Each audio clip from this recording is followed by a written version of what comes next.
kwetandikirawo obulimu obutonotono batandike okwenogera ku nsimbi beewale okupeekanga abaami baabwe buli kimu.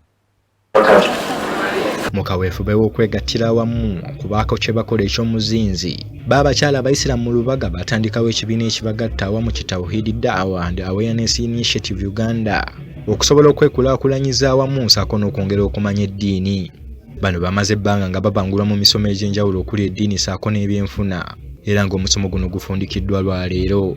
Akuliddemu okusomesa ebyenfuna Sheikh Ali Abdullah Senjala asabye abakyala bonna okubaako n'akalimu ke beekolera balekerawo okusabiriza babbaabwe buli kamu, ssaako n'okuyiga okweterekera ensimbi eziyinza okubayambako mu kaseera akazigizigi. Kola ofuna akasente, okumanya kw'oyina osobola okufunamu akasente.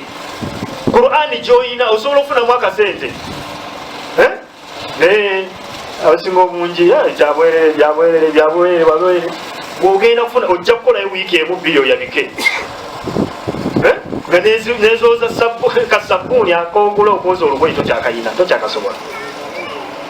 Kati funa kitegeeza kola ekyokubiri bw'oba okoze sevinga. Akiikiridde abadde omugenyi omukulu ku mukolo guno minisita wa Kampala Hajjat Minsa Kabanda nga ye Hajjat Sofia Kenyajja, ng'ono yakulira abakyala abayisiramu mu Uganda. Abakyala abasabye bakola emirimu egyo gyokka egibaweesa ekitiibwa mu mateeka g'Obuyisiraamu. Mutye Katonda mu bintu byonna bye mukola. Mutye Katonda ebintu bye yagaana.